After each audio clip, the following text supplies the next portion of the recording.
Serializing data in PHP just means we're going to take an object that is live in the program and then we want to turn it into a string.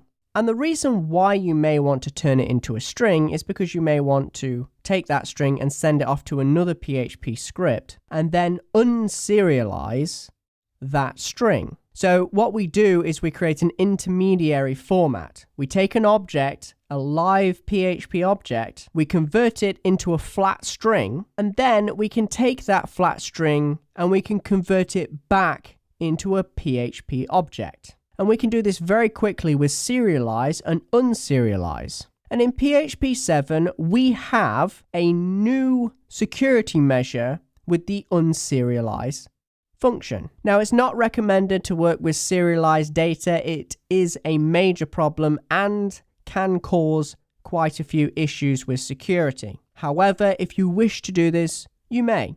And with PHP 7, we have another layer of security that we can add.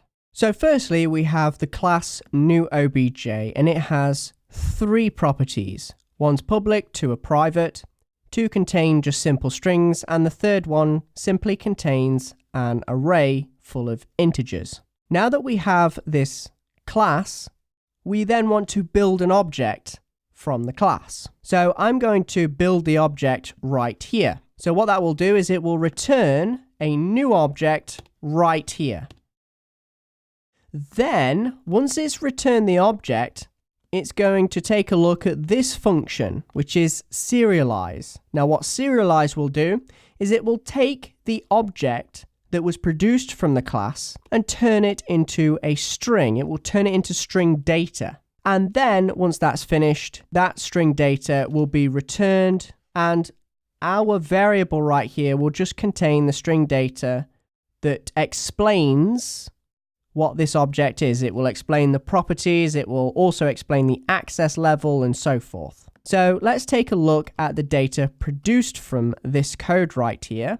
So I'll echo out that string data. So let's save it, and you'll notice here that we have one long string in the browser. Now I can see immediately that this is an object, and I can see where the object came from. Now, it's not bothered about what the object is called. If it was stored inside of a variable, it's not interested in the variable name, but it is interested in where the object came from. So here I can see that this object actually came from the new obj class. It came from this class, and we have 3 properties: prop, priv, array. And you can see there we have prop, there's the string hello world, priv, and as it's a private property, it actually prints out the class name, and this will tell the PHP compiler that this property is private to this class. So private, private, and you'll notice priv is private to that class, and ARR is private to that class as well, and priv contains the string, and of course the ARR property contains an array full of integers. So we've got 20 and 200 and so forth. And those are all those integers right there. So there is a string that resembles the object. And then you could take that string and you could post it to another PHP script. And then that PHP script can unserialize that string and turn it into a PHP object again, and then start manipulating it like a PHP object. So now it's time to reverse the process and unserialize this data. So I want to take this string and I want to convert it back into a PHP object. So what I want to do is use the unserialize function. Now at the moment, everything you see here is not new in PHP except for a second parameter that we pass in to the unserialize function. So it's worth noting that you can serialize and unserialize in older versions of PHP, but now we have a second parameter that allows us to filter what we can and what we can't unserialize for security reasons. So I'm calling the unserialize function right here, and I'm passing in the data as the first parameter. So that string right there is the first parameter, and that's the serialized data. It's the string representation of our object. Now the second parameter is new in PHP 7, and that allows us to define classes that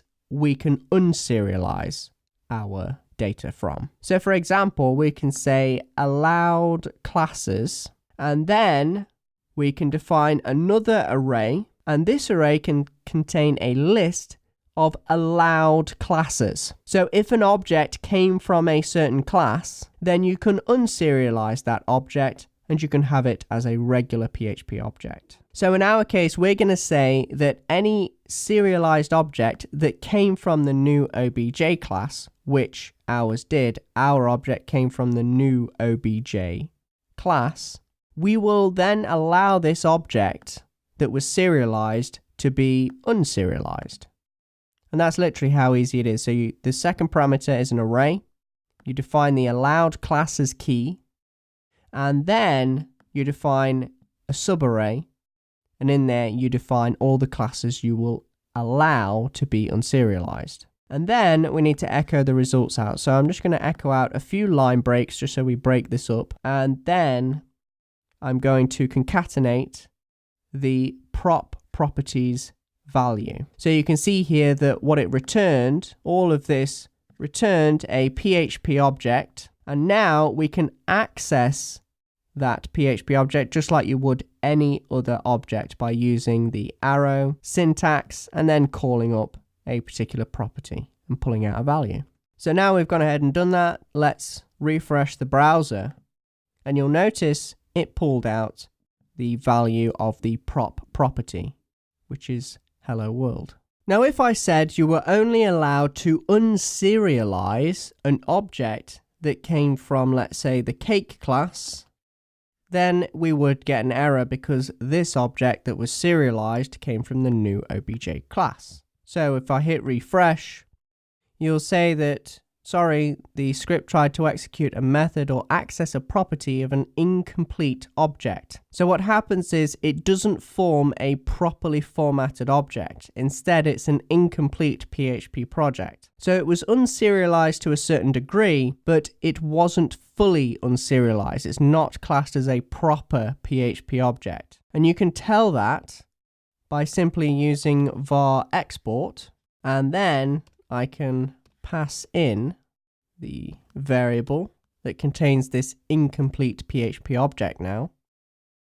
If I hit refresh, you'll notice that, in fact, yes, it did sort of unserialize the data, but you'll see here that it is a PHP incomplete object. It's not actually an object that can be used in PHP under any certain terms. So that allows us to have an extra layer of security and filtering when it comes to unserializing. And likewise, you could specify more classes right here. So I could say, right, now I can allow the objects to be unserialized that came from the cake class or even the new obj class as well. So I can save that, and now you'll notice it did actually convert it into a PHP object. And all I'll do is I'll pull out the prop properties value. Hit refresh. And there you go. For the unserialized function.